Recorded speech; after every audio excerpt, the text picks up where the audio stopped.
আমার হাতে যে মোবাইলটি দেখতেছেন এটি হচ্ছে স্যামসাং A12 একটি মাদারবোর্ড। তো এই মাদারবোর্ডের মধ্যে মূলত এটি লাইটিং সেক্টরে প্রবলেম ছিল। তো তারপরে এখানে যে কম্পোনেন্ট ছিল এগুলো কিছুই ছিল না, ঠিক আছে। তো হয়তো অন্য একটা টেকনিশিয়ান ঘাটাঘাটি করছে। এরপরে যেহেতু এটা ডিসপ্লে সহ কাজ ছিল, তো আমি যখন কাস্টমারে বলি যে এত টাকা লাগবে, তো কাস্টমার আরও কমে করাইবো, যে কারণে সে আবার গালিমপুর নিয়ে যাওয়ার পরে ওখানে দেখাইছে, ওখানে তারা আর এই কাজটি কমপ্লিট করতে পারে নাই। তো যে কারণে আবার আমার কাছে আসছে। তো আসার পরে মোটামুটি কাজ টাজ করার পরে তো এখন মোবাইলটি সম্পূর্ণ কমপ্লিট আছে। তো আসলে বিষয়টা হচ্ছে, দেখা যাচ্ছে কি যে আপনার আইসির লেভেলের কাজ করতে গেলে এগুলো আসলে খুব ক্রিটিক্যালি কাজ।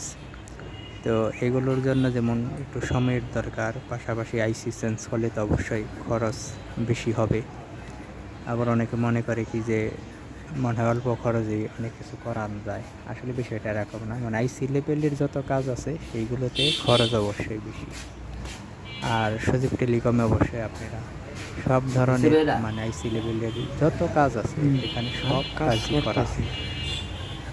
যেমন আপনি সিপিইউ আইসি বলেন, পাওয়ার আইসি বলেন, তারপরে নেটওয়ার্ক আইসি, গ্রাফিক্স আইসি, লাইট আইসি, মানে এক কথায় মোটামুটি